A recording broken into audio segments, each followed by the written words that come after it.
മറ്റു വാർത്തയിലേക്ക്. നടി അൻസിബയ്ക്കെതിരായ ജിഹാദി പരാമർശത്തിൽ ടിനി ടോമിന്റെ മുൻകൂർ ജാമ്യ ഹർജി ഈ മാസം 15-ന് വിധി പറയാൻ മാറ്റി. എറണാകുളം ജില്ലാ സെഷൻസ് കോടതിയാണ് വിധി പറയാൻ മാറ്റിയത്. ഷീന മാർട്ടിൻ വിവരങ്ങളുമായി. ഷീന, വിശദാംശം. നടി അൻസിബ ഹസൻ കടവന്ത്ര പോലീസിൽ നൽകിയ പരാതിക്ക് പിന്നാലെയാണ് ടിനി ടോം മുൻകൂർ ജാമ്യാപേക്ഷയുമായി എറണാകുളം സെഷൻസ് കോടതിയെ സമീപിക്കുന്നത്. കേസിൽ ഇപ്പോൾ വിധി പറയാൻ 15-ാം തീയതിക്ക് മുൻകൂർ ജാമ്യം ലഭിക്കുമോ എന്ന കാര്യത്തിൽ വിധി പറയാൻ 15-ാം തീയതിയിലേക്ക് കേസ് മാറ്റിവെച്ചിരിക്കുകയാണ്. സ്ത്രീത്വത്തെ അപമാനിച്ചതിനും മതപരമായി അധിക്ഷേപിച്ചതിനും ജാമ്യമില്ലാ വകുപ്പുകൾ പ്രകാരമാണ് ടിനിക്കെതിരെ കടവന്ത്ര പോലീസ് നിലവിൽ കേസ് രജിസ്റ്റർ ചെയ്തിട്ടുള്ളത്. Ernakulam judicial first class magistrate കോടതിയുടെ ഉത്തരവിന് തൊട്ട് പിന്നാലെയാണ് ഇത്തരത്തിൽ പോലീസിന് എഫ്ഐആർ ഇടേണ്ട ഒരു സാഹചര്യത്തിലേക്ക് വന്നിട്ടുണ്ടായിരുന്നത്.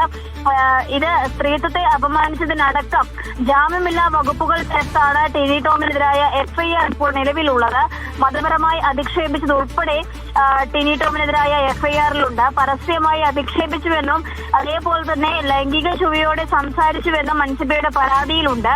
ഈ മത തീവ്രവാദി എന്ന രീതിയിൽ ചിത്രീകരിച്ച പ്രചാരണം നടത്തിയതായും എഫ്ഐആറിൽ രജിസ്റ്റർ ചെയ്തിട്ടുണ്ട്. ഈ വിഷയത്തിൽ കടവന്ത്ര പോലീസിൽ അൻസിബ ആദ്യം പരാതി നൽകിയിരുന്നെങ്കിലും പിന്നീടത് പ്രാഥമിക അന്വേഷണം മാത്രമായി ഒതുങ്ങുകയായിരുന്നു. പിന്നീടാണ് Ernakulam judicial first class magistrate കോടതി എഫ്ഐആർ ഇട്ട് അന്വേഷിക്കണമെന്ന ഉത്തരവുണ്ടാകുന്നത്. അതിനെ തുടർന്നാണ് ടിനി ടോമിനെതിരെ എഫ്ഐആർ രജിസ്റ്റർ ചെയ്യുന്നത്. ഇപ്പോൾ മുൻകൂർ ജാമ്യാപേക്ഷ ഏതായാലും ഈ മാസം 15-ന് പരിഗണിക്കും.